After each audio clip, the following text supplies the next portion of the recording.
Hola, mi nombre es Nelcy Reyes del grupo 251 de Física Electrónica. En el día de hoy vamos a hablar sobre la introducción al análisis de circuitos resistivos. Aquí sabemos que la materia tiene estructuras atómicas y estas partículas a las que llamamos átomos se componen en tres subpartículas, las cuales son los electrones, los cuales tienen una carga negativa. Los protones poseen una carga positiva y los terceros que son los neutrones, que como lo dice su nombre, no poseen ninguna carga, o sea, están neutros. O sea, no tienen carga eléctrica. Aquí estas partículas subatómicas tienen una fuerza de atracción y de repelencia entre ellas, la cual se ejerce a través de un campo magnético y allí estas partículas se desplazan y se esparcen a la velocidad de la luz. A esta propiedad física nosotros le llamamos carga eléctrica. Dicho esto, existen dos tipos de carga eléctrica, la positiva y la negativa. Y según la ley de Coulomb, cuando un cuerpo tiene una carga opuesta al otro con el que vaya a interactuar, o sea, es decir, que uno tenga carga positiva, protones, y la otra negativa, electrones, se van a atraer. O sea, los polos opuestos se atraen. Mientras que si ambos cuerpos tienen cargas del mismo patrón, se van a rechazar.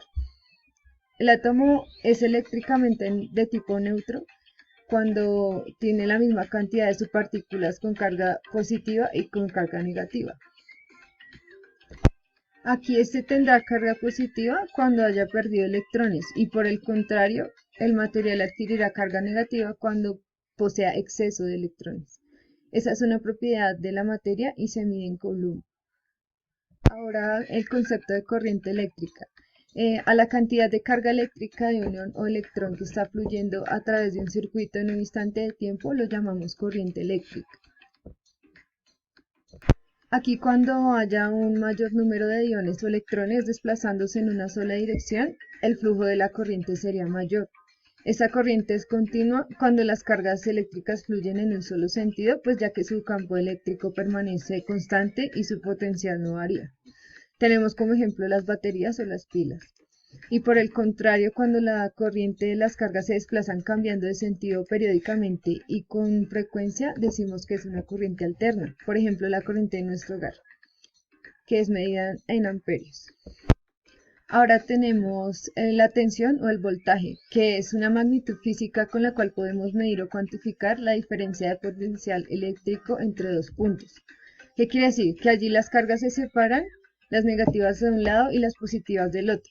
Esto es el consumo, o sea, el lado del voltaje se define como el consumo, la cantidad o la intensidad de energía que necesita un elemento para ser transportada entre un punto a otro en cada carga eléctrica. Su unidad aquí la medimos como el voltio. Se puede expresar como la resistencia eléctrica por la corriente o intensidad. Y también puede ser igual el voltio a la potencia eléctrica dividida por la corriente o intensidad. A esto nosotros le llamamos la ley de Ohm. Aquí la resistencia es la que se opone a los electrones, por ello entre más alta sea la resistencia, menos corriente va a pasar. Los electrones fluyen desde un punto de alto potencial eléctrico a uno de menor potencial eléctrico. Donde fluye más electrones siempre habrá mayor voltaje y por el contrario, si hay menor flujo de electrones, hay menos voltaje.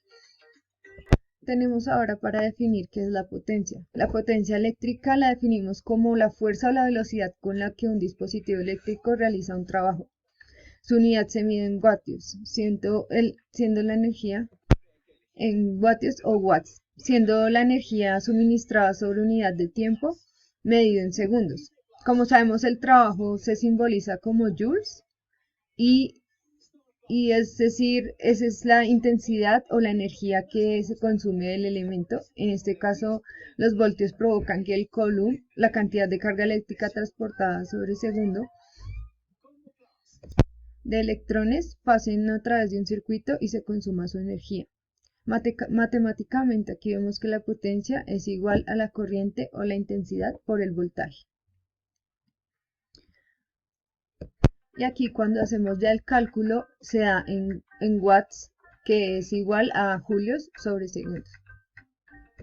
Por último, respondiendo a la pregunta, ¿cuál es la importancia del sentido del campo eléctrico y el movimiento ordenado de las cargas a través de un conductor?